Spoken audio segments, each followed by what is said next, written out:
দেশ চালালেন বাংলাদেশ সরকারের প্রধান উপদেষ্টা ডক্টর মোহাম্মদ ইউনূস। তো হঠাৎ করে বাংলাদেশ সরকার অন্তর্বর্তীকালীন সরকারের প্রধান ডক্টর মোহাম্মদ ইউনূস মহোদয় তিনি দেশ ছেড়ে বিদেশে যাচ্ছেন এবং দেশ ছেড়ে যাচ্ছেন বা দেশ ছাড়ছেন, এরকম শব্দগুলো শোনার পরে অনেকের মধ্যে বিভিন্ন ধরনের জল্পনা কল্পনা হতে পারে।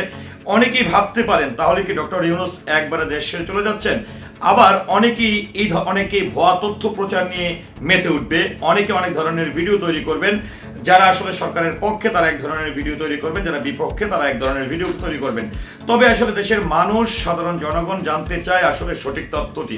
হ্যাঁ, ডক্টর ইউনূস অন্তর্বর্তীকালীন সরকারের প্রধান, তিনি আজ রাত 1টায় বাংলাদেশ ত্যাগ করেছেন। তবে কি কারণে তিনি দেশ ত্যাগ করেছেন, কোথায় গেছেন এবং কি কারণে গেছেন, বিস্তারিত জানতে অবশ্যই আপনাকে আমার পুরো ভিডিওটির সঙ্গে থাকতে হবে। তো ভিউয়ার্স, এই মুহূর্তে আমার কাছে আছে বাংলাদেশের সুনামধন্য একটি গণমাধ্যম যুগান্তর, যারা 18 ডিসেম্বর 2024-এ ডক্টর ইউনূসের দেশ ছেড়ে বিদেশে যাওয়ার সেই খবরটি প্রকাশ করেছেন এবং সেখানে আসলে তারা প্রকাশিত করেছেন এবং তথ্যগুলো তুলে ধরেছেন ডক্টর মোহাম্মদ ইউনূস কি কারণে দেশ ছেড়েছেন। তো চলুন একটু জেনে নেই বিস্তারিত। D8 সম্মেলনে যোগ দিতে মিশরের উদ্দেশ্যে রওনা দিয়েছেন প্রধান উপদেষ্টা ডক্টর মোহাম্মদ ইউনূস।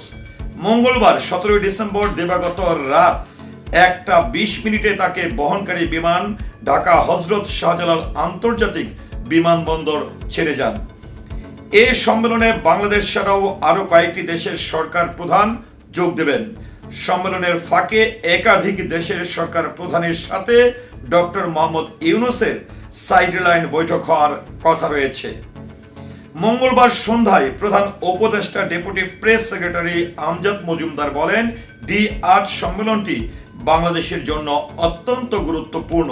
দেশের অর্থনৈতিক বিষয়ে গতিশীলতা আনতে এই সম্মেলন সহায়তা ভূমিকা পালন করবেন। এর আগে গত 30 অক্টোবর বাংলাদেশের নিযুক্ত মিশরের রাষ্ট্রদূত ওমর ফাহমি D8 সম্মেলনে যোগ দিতে দেশটির রাষ্ট্রপতি আবদেল ফাতাহ এল সিসি আমন্ত্রণ পত্র ডক্টর ইউনূসের কাছে হস্তান্তর করেন। সেই সময় D8 সম্মেলনের একটি গুরুত্বপূর্ণ সাইট বৈঠকে ইসরায়েলি আগ্রাসনের বিরুদ্ধে ফিলিস্তিনিদের কিভাবে সমর্থন করা যায় তা নিয়ে আলোচনা হবে বলেও জানান এই কূটনৈতিক। উল্লেখ্য, 1997 সালের 15 জুন ইস্তাম্বুল ঘোষণার মাধ্যমে সদস্য দেশগুলোর মধ্যে উন্নয়ন সহযোগিতা বাড়ানোর লক্ষ্য নিয়ে D8 গ্রুপটি যাত্রা শুরু করেন।